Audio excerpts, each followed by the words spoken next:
My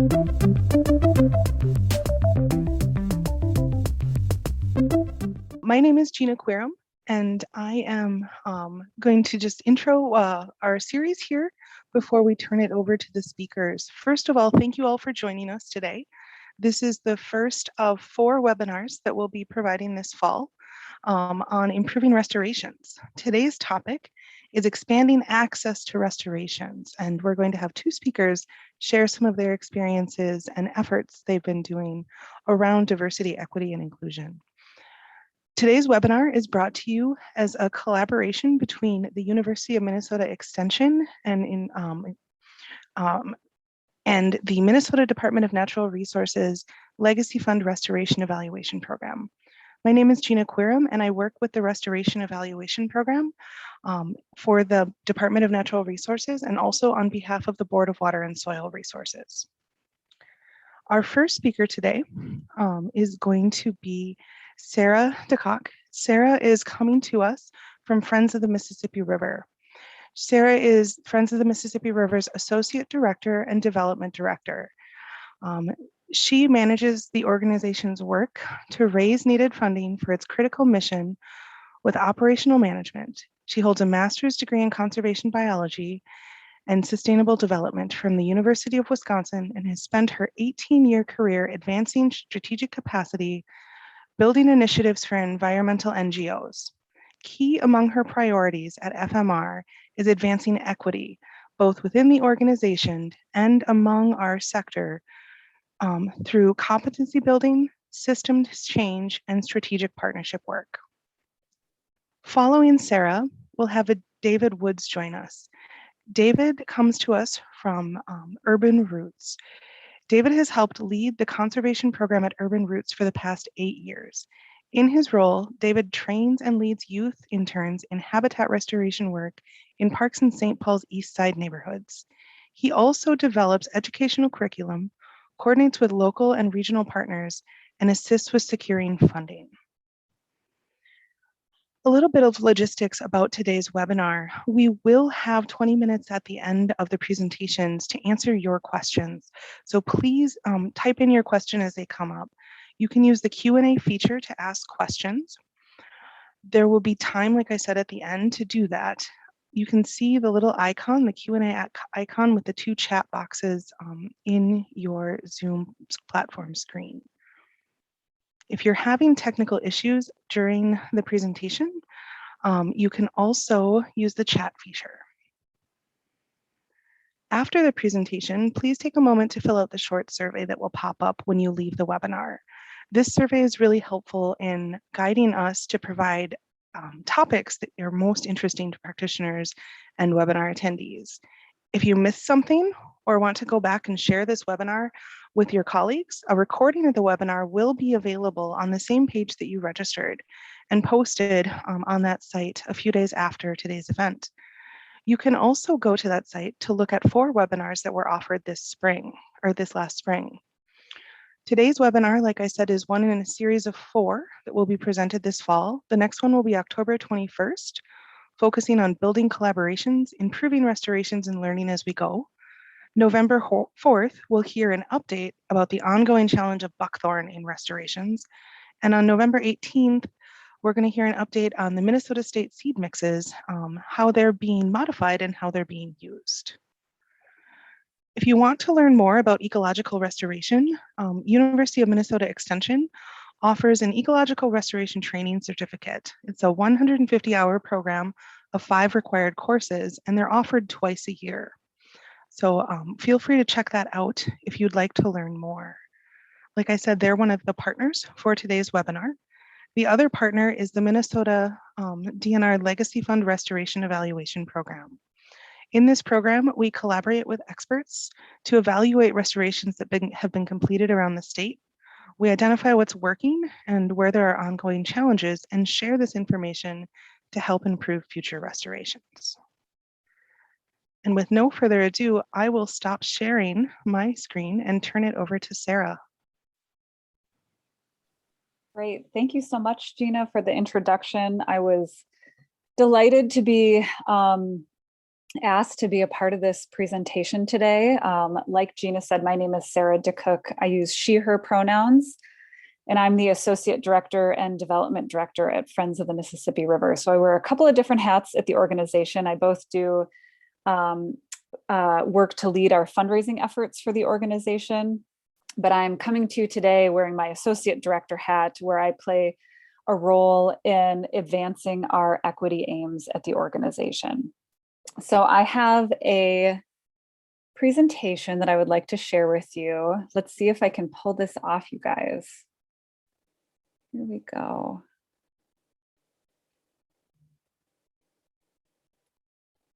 All right, are you guys seeing my screen now? Okay. If I put this in presenter view, do you see the presenter view, or do you just see the slide? Yeah, it looks like presenter view. Okay, well, shoot, we don't want to do that. I will just play regular view then and have to remember my notes. Are you guys just seeing the single logo slide now? Okay, great. So like I said, I work for an organization called Friends of the Mississippi River. We are based in St. Paul. Our mission is to engage people to protect, restore, and enhance the Mississippi River and its watershed in the Twin Cities region. And I'm just going to share a little bit about who we are to give you a little bit of context for the work that I want to share with you today. Here we go.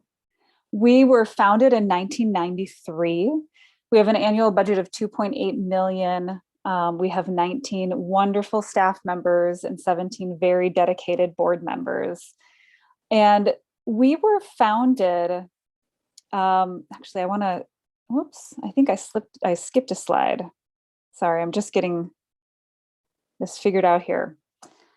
We were founded just a few years after the establishment of our local Mississippi River National Park. This audience is probably familiar with the fact that the stretch of the river that runs through the Twin Cities is indeed a national park, the Mississippi National River and Recreation Area. As some of you know, there are many people in our community that don't realize that. That park was established in the late 80s. And Friends of the Mississippi River was established a few years later, following some recognition that there was a need for a nonprofit organization to kind of serve as the voice of the river. So that is who we are. Just to give you a sense of all of the wonderful people who make our work possible, we have about 2.7 thousand members across the Twin Cities. We have a growing River Guardians program, 2,000 people every year who step up to advocate on behalf of the river and make their voices known in decisions that affect the river.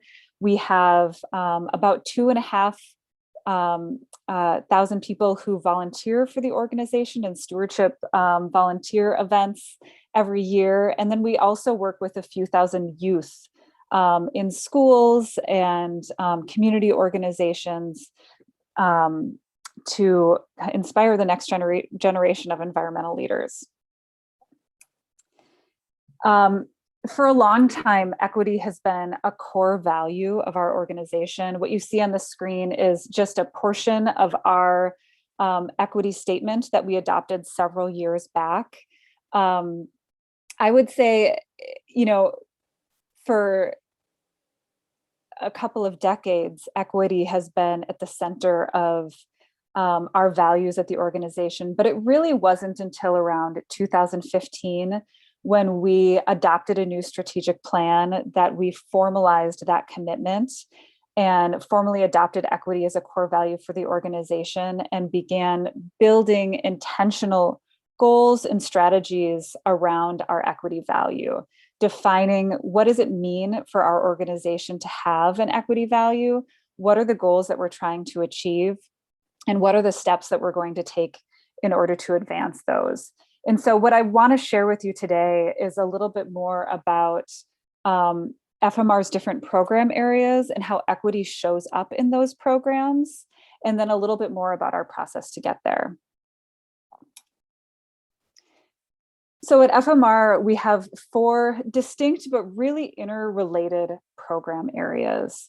And throughout this presentation, I'm going to kind of share a little bit more about those program areas. And I'm going to kind of actually work backwards here. I want to end on our land conservation program because I think it's most applicable to the restoration topic of the day. But I also want to touch on some of these other ones as well, because I think they're, like I said, they're all really interrelated and one really doesn't exist without the other.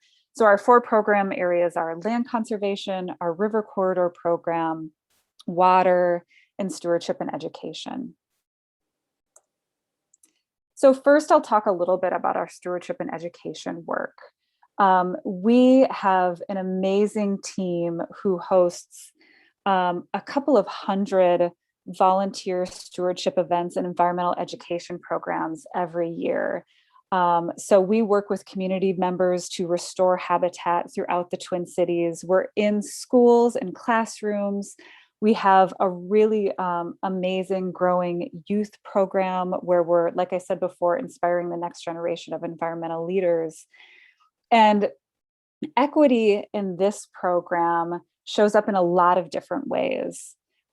Just this last year, we launched a BIPOC-led and BIPOC-focused stewardship program. So, you know, we've been hosting volunteer stewardship events, things like plantings, invasive species polls, rain barrel workshops. We've been hosting events like those for years and years. But if I'm being entirely honest, we've had amazing participation, but it's been a really white group that we've been serving for a long time. And we were really interested in strategies and opportunities to expand the demographics of people that we're serving. Most of our stewardship staff identify as BIPOC, and they were really interested in establishing a BIPOC-focused stewardship events. So they have been going into BIPOC communities, advertising these events, making sure that people know these are BIPOC-focused events, they're BIPOC-led events, and we've gotten amazing feedback, and it's really brought a lot of diversity to the events that we're hosting. We also, a couple of years ago, established a career pathways program focused on BIPOC youth. So like I said, we've been working in classrooms and doing environmental education programming for kids for years. But we felt like there was there's a gap between environmental education programming opportunities and then how does a young person who's interested in that work transition then to pursuing a career in the environmental field. And so we established what we call our Environmental Stewardship Institute, where we have developed an environmental career pathways program targeting young BIPOC folks. And we've done that for a few years now and have developed this network of amazing young people that we're able to share these opportunities with and help build their networks and their experience in the environmental field. So that's just a couple of examples of how our equity value shows up in our stewardship and education program. Our next program that I want to share a little bit about is our water program. And this program is focused a lot on public policy work. We advocate at primarily the state level, but also much more recently at the federal level, advocating for public policies that benefit water and water quality.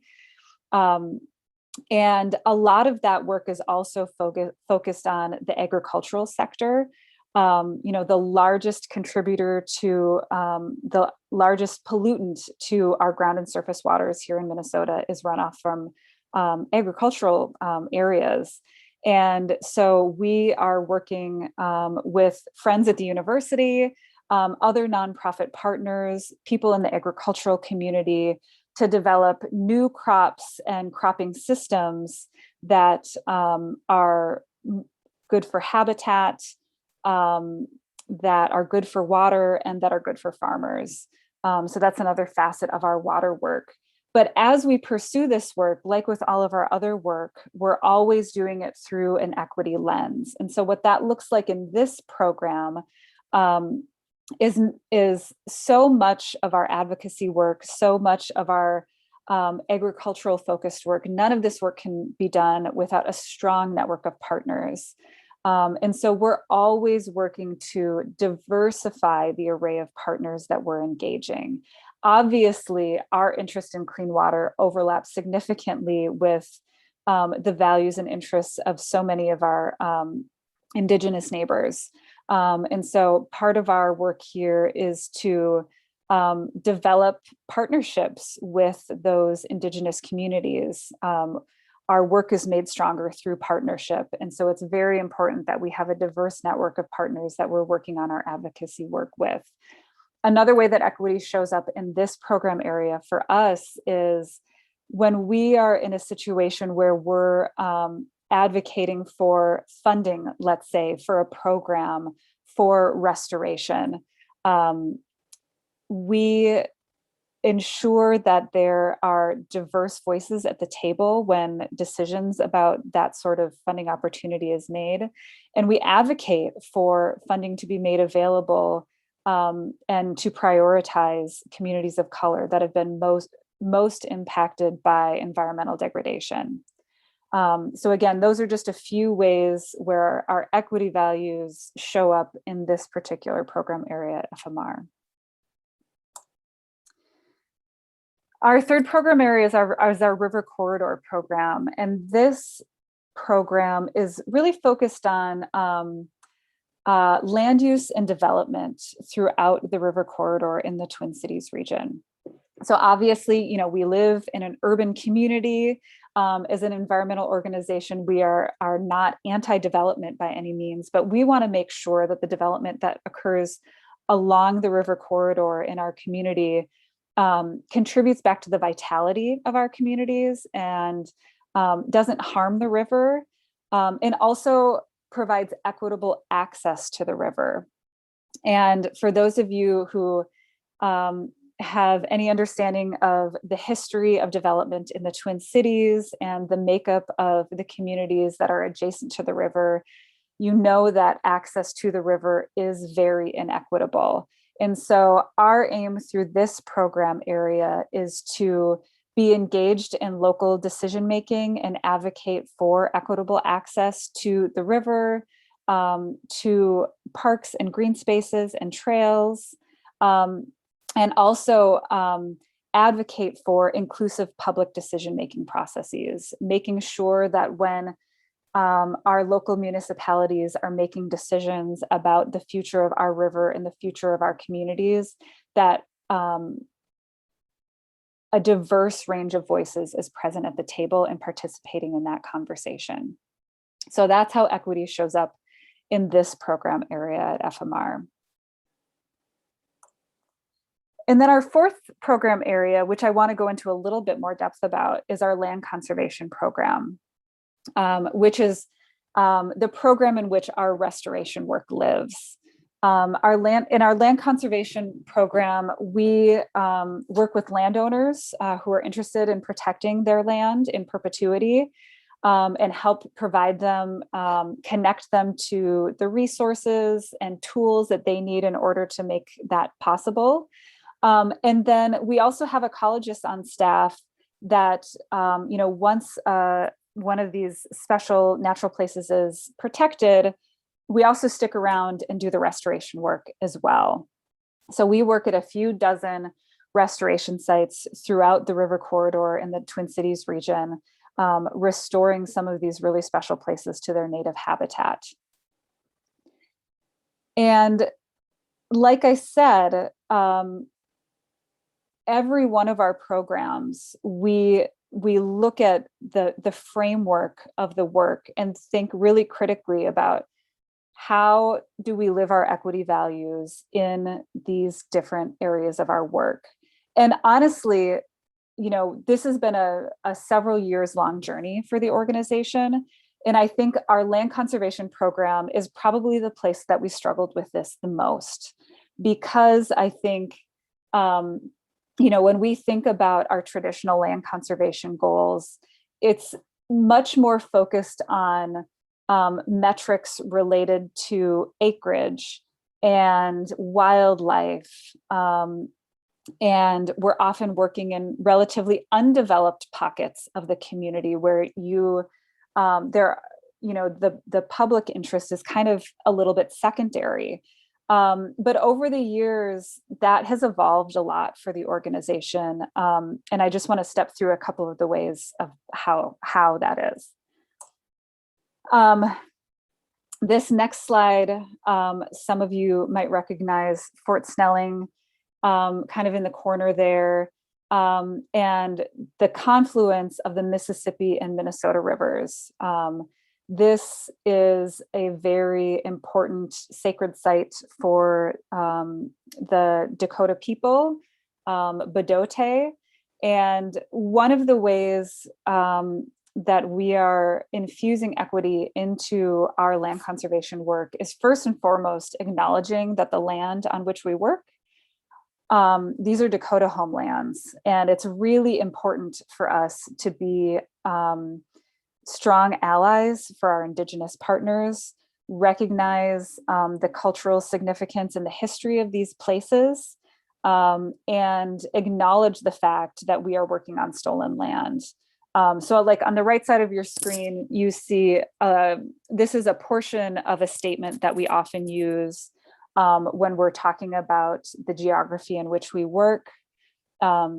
We've developed a much longer land acknowledgement that we share in different settings when we're working, that we developed in collaboration with our Dakota partners. So I think, when we think about our land conservation work, it always kind of starts by acknowledging the history of the land. I also want to just note, like I said before, when we think about our land conservation work in the lands that we're restoring, so often, because acreage matters, and when we're restoring areas to their native habitat, we want the biggest bang for our buck. So we're often investing in larger parcels, parcels that are maybe a little bit away from the urban core. But it's also been really important for FMR to very intentionally work at urban restoration sites, because it enhances accessibility to vibrant natural habitat for a much greater diversity of people. I think it's important for even people who don't really have the opportunity to get away from their urban communities to have places where they can go and connect with nature and experience vibrant natural habitat. So this picture right here is of Ole Olson Park in North Minneapolis, and you can see the Minneapolis skyline in the background. It's a tiny little park right on the river, but it's been a really important spot for FMR to focus some of our energy and make an investment in restoring this little pocket of a park, because of its geography, because it's in North Minneapolis, and there are not a lot of spaces like that in that immediate community.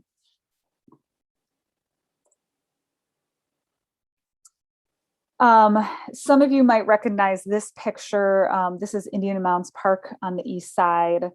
And I'm sharing this image to demonstrate the importance, again, of working with diverse partners in responding to BIPOC community needs in our restoration work.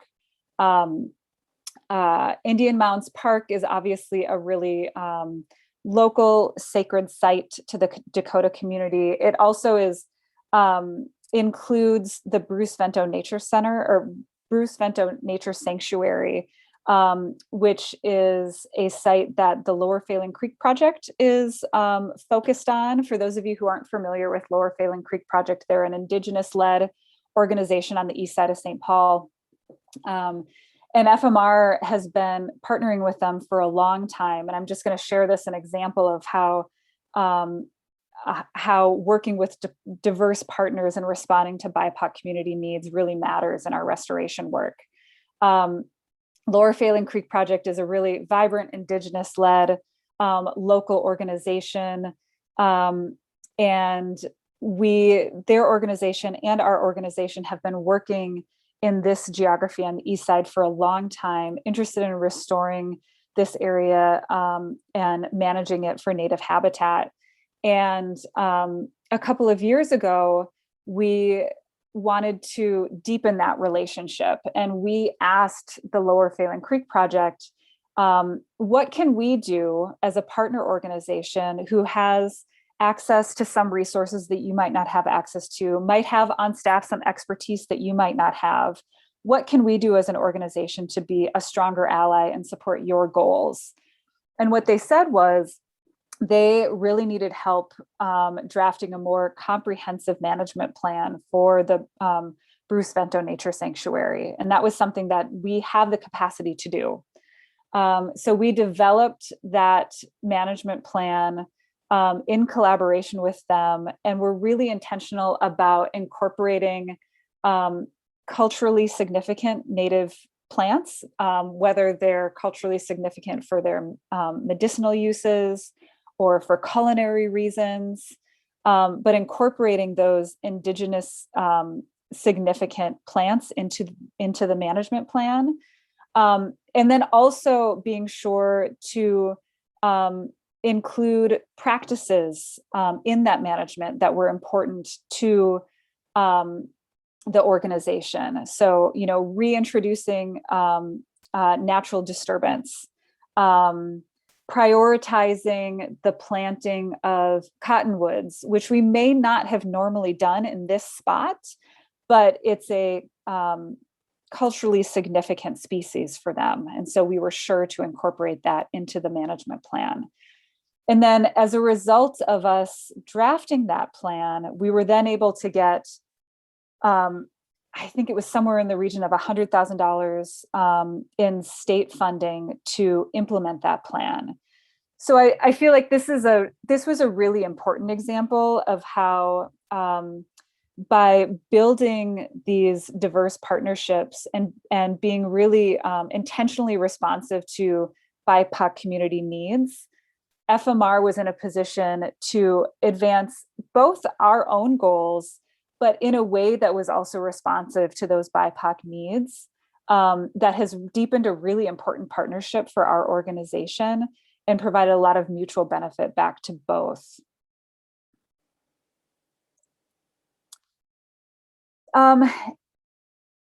This last example that I wanted to share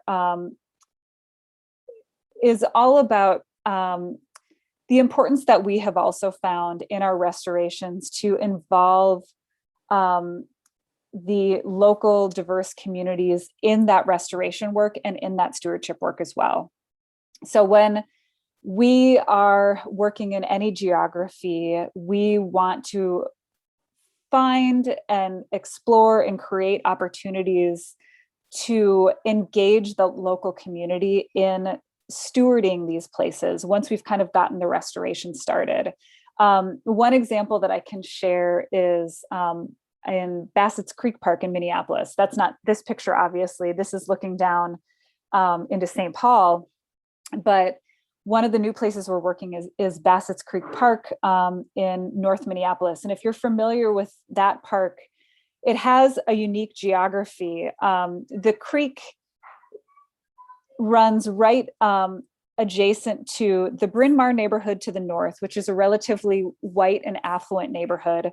And just to the south is the Harrison neighborhood, which is a particularly diverse neighborhood in North Minneapolis. And so we chose to work in that geography because, one, it's an important tributary to the Mississippi River, but we were really interested in engaging those two very different communities and helping to restore and steward that special place, and making sure that local stakeholders from both communities were a part of the process of exploring what they want to see in the future of that park and being a part of that decision-making process, and then also helping to cultivate interested residents from their local communities in participating in that process and engaging in that stewardship work.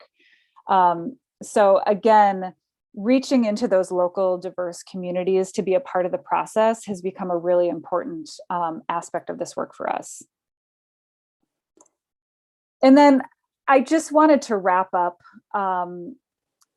by saying, you know, I've shared a number of ways that our equity values show up in the work that we do. But none of that would have been possible if we hadn't kind of done some of the internal organizational work first. When we established our strategic plan back in 2015 that I referenced earlier on in this presentation, and actually I can probably stop sharing for this part. But I just wanted to share that when we established that strategic plan back in 2015, and for the first time, we're really intentional about defining our equity goals. We very intentionally defined both internally and externally focused goals. And the ultimate result of some of those externally focused goals are what I just kind of spent the last 20 minutes talking about. But just as importantly, we've had to do a lot of internal work as well. Kind of setting up, we have a diversity, equity, and inclusion working group that's comprised of board and staff members that meet on a monthly basis, that check in on our goals and make sure that the work is advancing. We've done an overhaul of our internal systems and processes. We hired an equity consultant to help us figure out how to develop strategies and objectives to advance our equity aims, and then how to implement and operationalize that so it becomes part of the fabric of the organization. And I feel like that, you know, that work is ongoing, but it's a really important part of the process. Making sure that as an organization, you're doing that internal work so that the external work is authentic and lasting and meaningful. And I think that's it for me. Great, thank you, Sarah. As a reminder for everyone watching, go ahead and use that Q&A feature to submit any questions that you have for Sarah or David as we're going forward, or just about the topic in general. At this point, I think we'll turn it over to David. And if you want to start sharing your screen, David, you can get rolling. All right. Well, hello, everybody. I am David Woods, he, him, and I'm representing Urban Roots today. And just want to kind of start off the bat by acknowledging I am a straight white man. I'm talking about diversity and equity and restoration work. So I am trying to bring perspectives that I've gleaned from my colleagues and from the youth that I've worked from over the years. But ultimately, one day, like, the goal would be some of the youth that I've been working with would be presenting to you all and not me. But I'll be doing that today. So I am from Urban Roots, and we are also based in St. Paul, and there will be a bit of overlap. We've worked quite a bit with Friends of Mississippi River, and I think many other folks that I'm seeing in the participants. So we might have worked together in the past. But we're a nonprofit based on the East Side, and our mission is cultivating and empowering youth through nature, healthy food, and community. So who we are is, our primary focus is that we are a youth internship program, and we are centered on the East Side and have been a nonprofit for 50 plus years and have been doing our youth programming work for the past 25 years. And we hire and train youth in one of three programs: Market Garden, Cook Fresh, or Conservation. And I'll be focusing on the conservation program. That's the one I'm representing, but I'll give you a little sneak peek of what we do in our other programs. And our core values at our organization are collaboration, inclusion, stewardship, and experimental learning. And so kind of my perspective that I'll be taking as I'm talking is I am on the ground working with youth on a pretty regular basis, both with our interns and through community outreach and service learning and volunteering opportunities. So I'll speak a bit of just what has worked for us and how we have been successful in engaging primarily youth is kind of the angle I'll be talking about, engaging youth into restoration work. So the youth that we work with are all coming from St. Paul and primarily from the east side in St. Paul. And I'll show a map in a little bit of where that is if you're not familiar with the area. We hire about 70 youth interns annually, and they're between the ages of 14 and 18. And they all qualify for free and reduced lunch. And we hire a majority of our youth through a really awesome city program called Right Track, which is a youth employment program aimed at getting job opportunities for youth coming from some sort of situation where they might be disadvantaged in getting into the job market. So either a low income background or other barriers to employment. And this kind of just shows you a breakdown of the demographics of youth from, I think this was 2019, the numbers, but this is kind of on average, sort of what we're looking like. The East Side is a very diverse region of St. Paul, and our youth reflect that. So in the conservation program, I'll quick give an overview of what we do and then dig a bit more into some of our projects, but kind of our main charge is restoration of local green spaces on the East Side. And we do that through removal of displaced plant species, planting native plants. So that's kind of the bread and butter of our work, but we have a lot of other fun things that add on to it. So we've partnered with the U of M's Bee Lab and Bee Squad in the past and done a pollinator ambassador program. We have some beehives at one of our sites, so the youth get a chance to learn a bit about beekeeping. We have a bike crew where instead of driving around in vans, we also have a fleet of bikes that youth can use to get to our different work sites, and they get trained in on how to safely ride bikes on kind of the crazy streets of the East Side. We do a lot of work around the watershed, both with the restoration work that we're doing, but also an installation of ring gardens and pollinator gardens around the Twin Cities.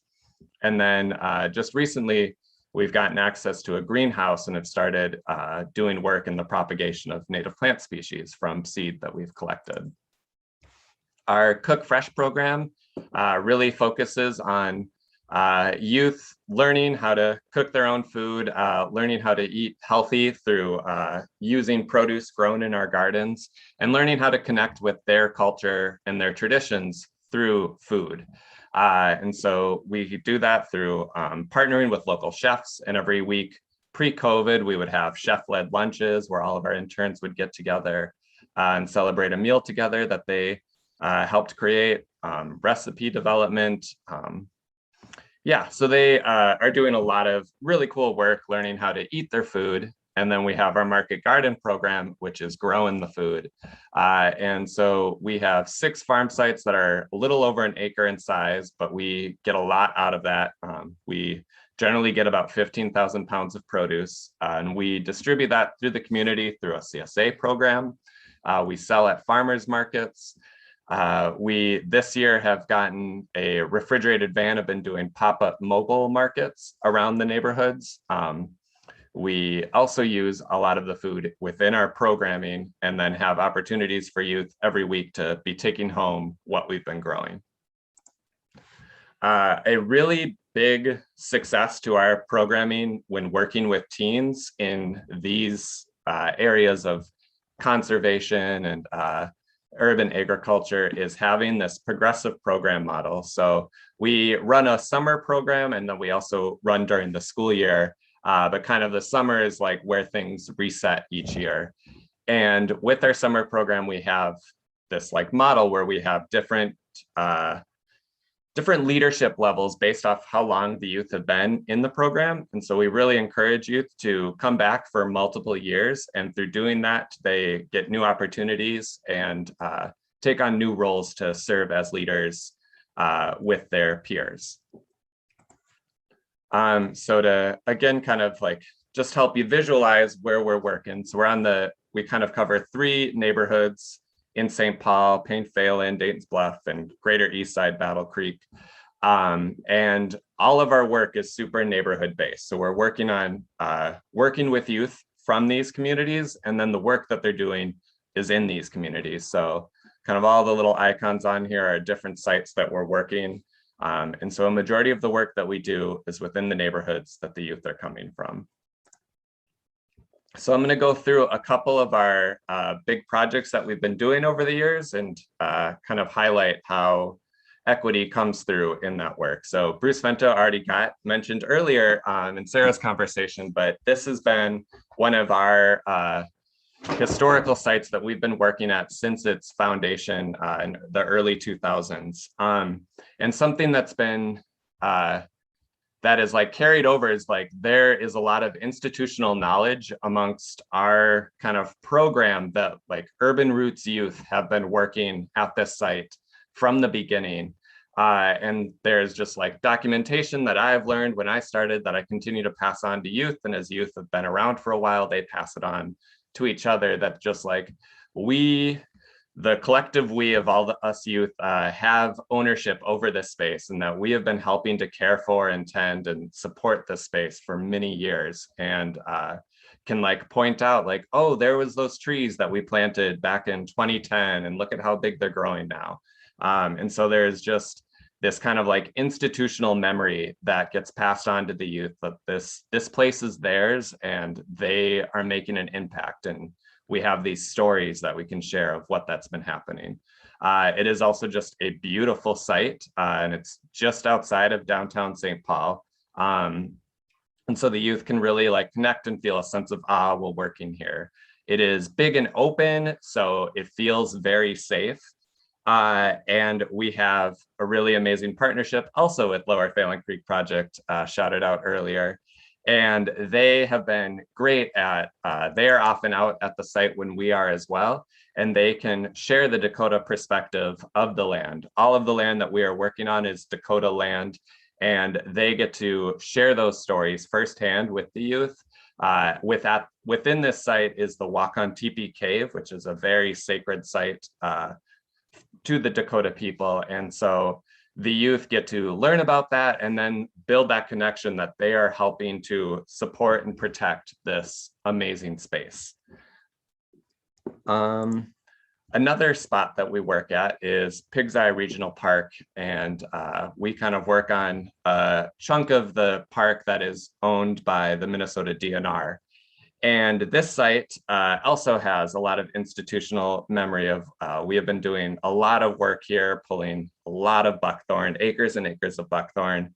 And again, it has been just great, like hearing youth that have been around. So this gal right here, Kat, has been working at Urban Roots as long as I have, 8 years. She started as a very shy 14-year-old and is now leading these crews every summer. And she can really like comment on a lot of the work that we've done and inspire the youth to get invested into this work, sharing her past experience and memories of working here. This spot is a very degraded floodplain forest, but has history of being the state's first fish hatchery. And there are little pockets of very high diversity, especially within the wetlands. But that has led for us to kind of have some freedom to experiment and trying out different restoration techniques and ideas while we're out here. And we've had a great partnership with the Minnesota DNR. Their Central Region office is very close by. And over the years, staff from the DNR have charged some of our advanced interns that have been around for a while in coming up with different management plans for maybe pockets of it, or designing pollinator gardens or entryway gardens. So they've been given real responsibilities, and then the opportunity to present and share out their learnings to staff at the DNR. And then they've gotten to see it enacted. It's been a challenge over time in that some of the projects and plans that the youth have put forth take many years to come into being. And so when you're a 15-year-old, like thinking ahead to 3 or 5 years from now can be a challenge. And they might not actually still be working at Urban Roots, but it is very exciting to know that the work that they're doing actually does have meaning and impact, even if they don't necessarily get to see it sometimes.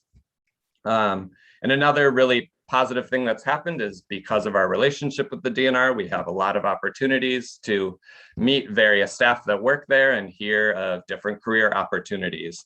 And then just have like strong connections. So when internship opportunities come available to college age students, have a network of alumni that I can share those job opportunities out to and enable them to try and sign up.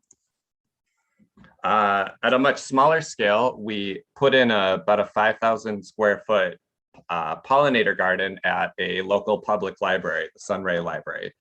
And this has been a really cool place of engaging the community that we work in.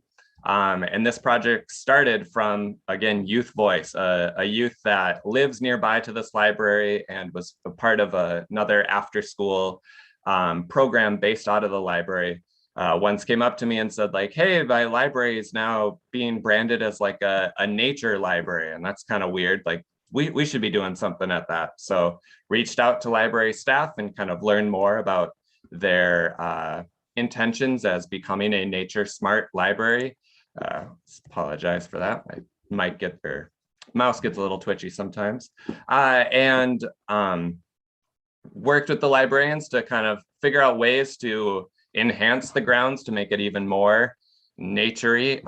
And so there was a median in the parking lot that just this huge grass strip, and we ripped it up. The youth helped pick out different plants with guidance and laying out the design. And then we planted it with over 40 some native species.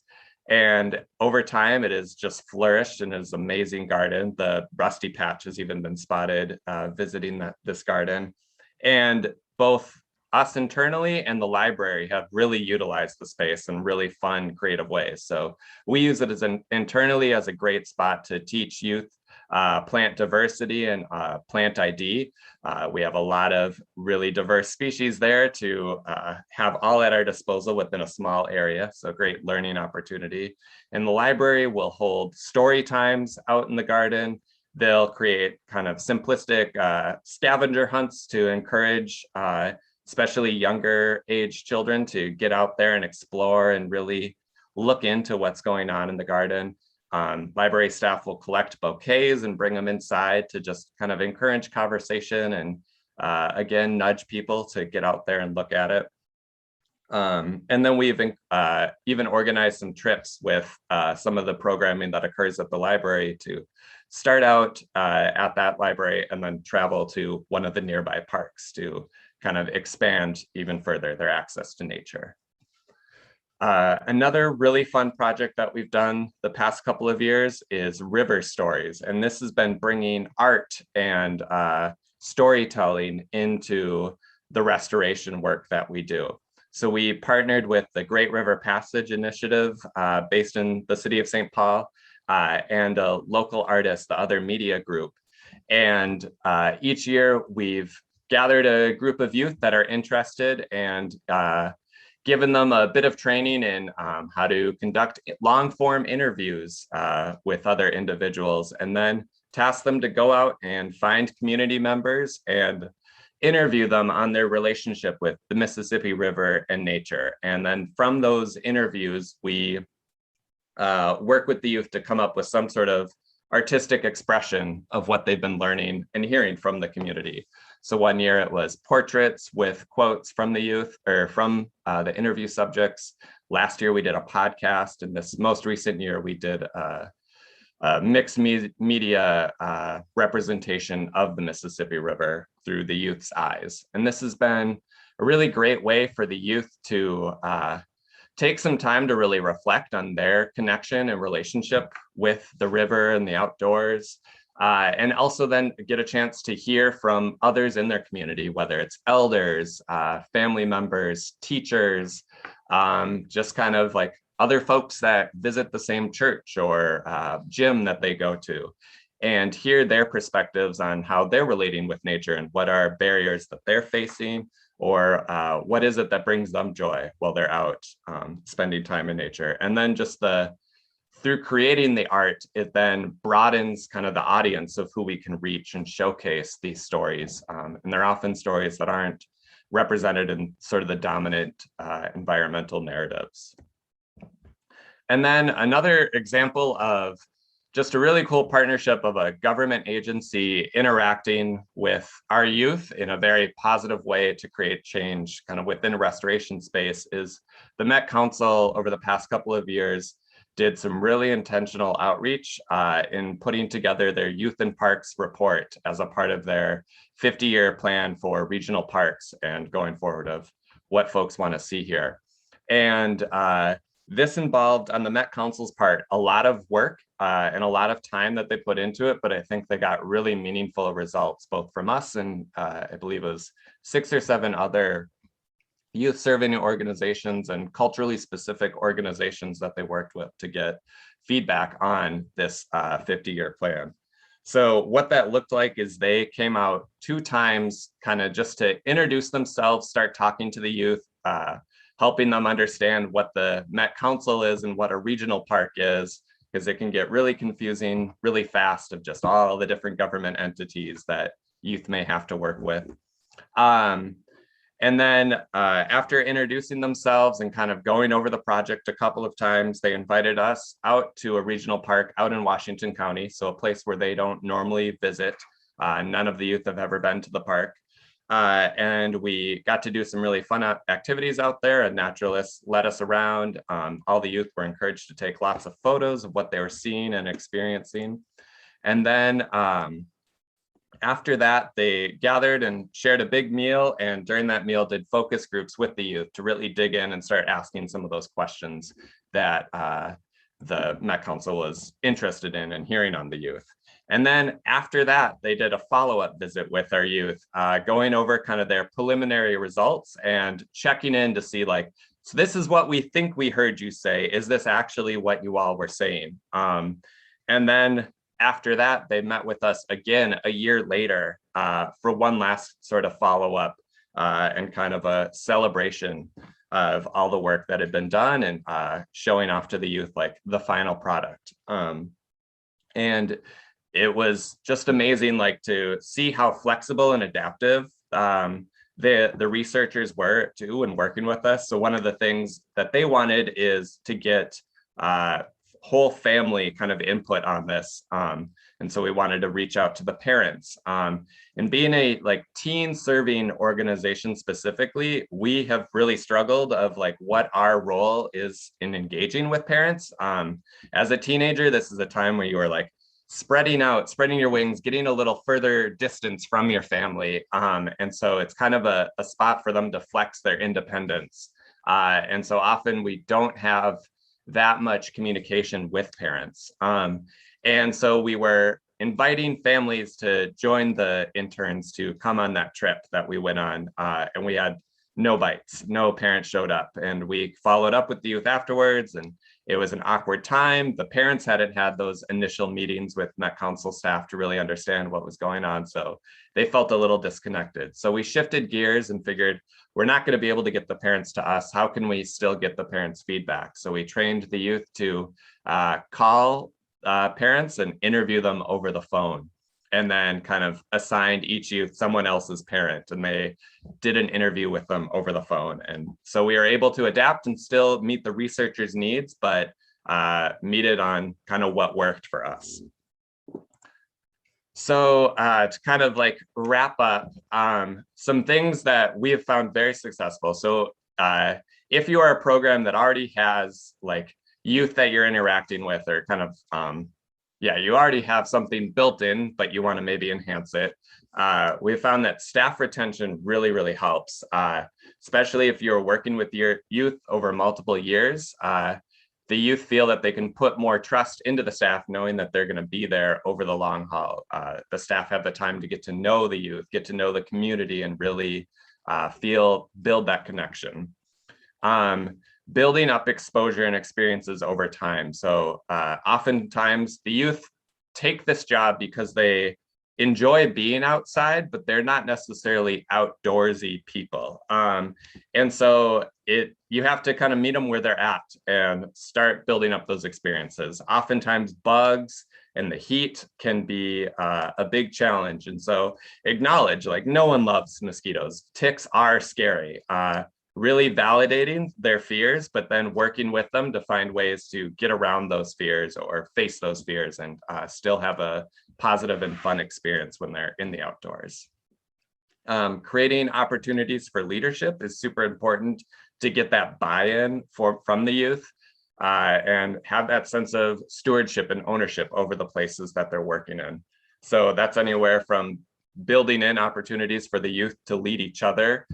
We also have a really awesome and amazing partnership with the National Park Service and Mississippi Park Connection, where park rangers have come and trained our interns on delivering interpretive tours of the parks that we work in. And then the youth get a chance to share their knowledge and their connection to the parks with other youth, different youth groups that we'll bring out to the site. Really try and find ways to follow the youth's interests, see what it is that attracted them to want to be there, and then connect them to it all. So one year they might be really into mammals, one year it might be birds. Sometimes youth are really interested in like the very pretty flowers. And so finding those and going with it. And then finally, hiring staff that reflect the community. This has been something that as our organization has been growing, we have really made forefront when we are doing our hiring for new staff. And that sometimes means that you have to adjust maybe what the stereotypical job placement or kind of hiring notice that you would put out would look like. So really thinking deeply of like, what are things that you could train internally if the person doesn't have maybe the exact match of the background that you're looking for or experience. Oftentimes there's a lot you can learn in the field, but you can't necessarily train someone to be from the community that they're working in. So if you don't have a youth program, but you are wanting to engage more youth through your work, first partner with youth serving organizations. And we have often heard like, there are so many cool things going on in the cities that our youth could be doing to engage in different outdoor opportunities. But if they don't like know the organization hosting it, and if it's just like, hey, come on your own time, they're a lot more hesitant to go. But if they go as a group, either with their youth organization or maybe with a church group or with a school group, they're going to feel a lot more comfortable going. So also like really targeting groups specifically that you want to be trying to serve. If you aren't from the community that you're trying to engage, you need to first go to them. So try and hold maybe a smaller event. As Sarah was saying earlier, that much smaller park in North Minneapolis, it's, you know, for the organization as a whole might not be the most important spot because it's fairly small as acreage goes, but that builds that trust and that familiarity in the community, where then when you invite them out to maybe a spot out kind of where you're working, they'll feel a lot more comfortable doing that. When working with different organizations, check with the staff beforehand to understand the group's comfort level. And again, trying to meet them where they're at. Something kind of specific to teens, we've like worked with a lot of groups hosting huge community events, and we're great at getting families to show up. Teens are very hard to get to come to events, but one way to get them there is give them a job, either paid or volunteer. So if you can bring in like Conservation Corps, they have a youth program that is often looking for tasks, Urban Roots and stuff like us, or actually hire them on your staff, or else bring out volunteer groups. There's always ROTC and National Honor Society groups that are looking for volunteer hours.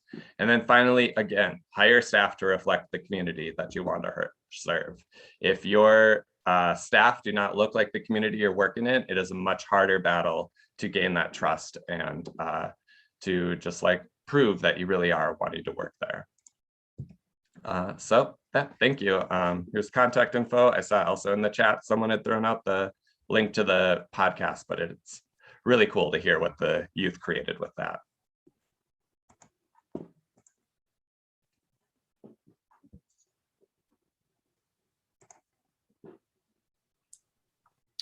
Great. Thank you, Sarah and David, for your really excellent presentations. I'm Dan Larkin with University of Minnesota, and it's 1 o'clock, so I want to honor people's time, but we've gotten some great questions in the Q&A. So I would ask Sarah and David, if you have a chance to look through any of those and respond to people, that's great. But if not, I would just suggest, if it's okay with both of you, if people who have questions for you, if they'd be welcome to follow up by email.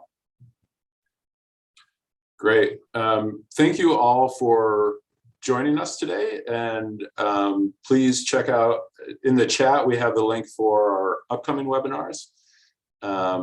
So give those a look, and we hope to see you again at a future webinar in this series. And thank you so much, David and Sarah, for presenting today. Happy to be here. Thanks for having us. Yeah, thank you all. Dan, if we have time, do you want us to try to answer some of these questions? Like, it seems like there's kind of this thread through some of these about like suggestions for, do we have any suggestions for how to engage with BIPOC communities or partners? And I think the thing that I would say about that, and like where we've had some success, is, you have to start with some sort of commonality, right? Like find the area of work where your goals and interests overlap, and then seek out opportunities to be supportive of their needs. Introduce yourself. Ask how can your organization be supportive of what they're trying to achieve. Show up at their events. Respond to their action alerts. David mentioned, that trust building is so important. They have to know that you're not just, a white organization that's going to come in and do this one project and then leave. You have to be present at the community meetings. But then you also have to be careful to, not, if you're going into a BIPOC community to do work, you can't be the most vocal voice in the room. You need to go there to listen and learn and try to understand how you can be supportive. And then hopefully over time, you're able to build a trusted relationship that evolves to be mutually beneficial. So I think that's what I would say about that one. Yeah, I'd elaborate too, of just like really try and be flexible in what offerings you bring. So like be upfront, like these are the resources we have available that we could bring to your group, but don't necessarily come like, this is our BAT presentation and we're like gonna do this one thing.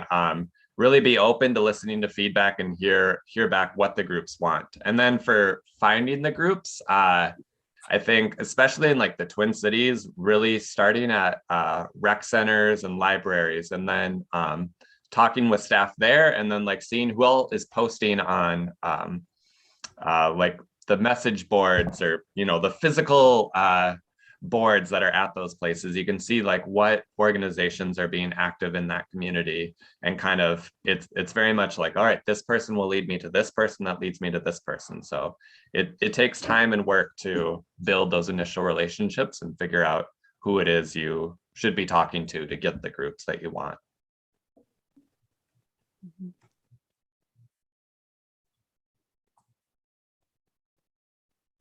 The other question that jumped out here, and I don't know if you want to take this one, David, but I appreciated that you used the term displaced plants in your presentation, and I could address that, but I'm also happy to have you do it.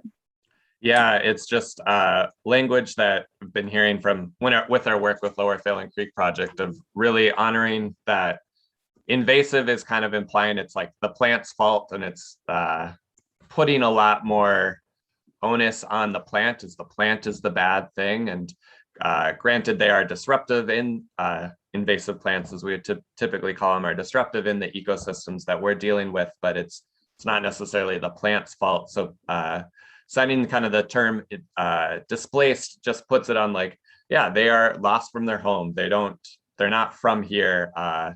And we are kind of trying to correct that. But yeah, it's just sort of changing up the language a little bit to honor that life is sacred, and although you might have to take the life of these plants as we were removing them, that they're still, just like honoring them. And I'm not the best to fully speak on it, but that's what we're starting to learn more. I've also heard the phrase, to just build on that a little bit, displaced plant relatives instead of invasive species, just kind of acknowledging, especially within the Indigenous community, that plants are considered relatives. And so even building on what you said even a little bit more, David, this idea that kind of honors that life. It's not their fault that they've been put here. But that was a really, when I first heard it, I first heard it from Lower Phelan Creek Project, that one of those moments where my mind just like it expanded immediately when I heard them use that term instead of invasive species, because it just completely shifts the perspective. Yeah, and I see there's also a separate question here of just kind of balancing how to like, as a person who identifies as white, their interest in like really seeking out and trying to improve diversity in these fields, but like balancing your own expertise and power that you kind of bring to the situation, and how do you not become like some sort of gatekeeper. And I think just what I've been feeling in my role as maybe a gatekeeper is that I am trying more and more to really like empower the youth so that they feel that they can be at these conversations and they can have a seat at the table. But you can't just like offer them the seat at the table and expect them to show up. You really need to coach them and train them so that they feel confident and prepared to sort of step into these situations. So it's taking just putting in a lot of work to train the young people so that they want to be at that table and feel comfortable sitting at the table. And then when I have the opportunity, if I like know who the facilitators are at the table, really coaching them of pointing out things that might be perceived as microaggressions or other things that could hamper the experience of the youth when they're coming to speak of their experience. But I need to jump off and head off to another meeting. Same. Great chatting with you all. Great. Thank you so much for presenting today. Yep. Thanks, guys. No problem. Thanks.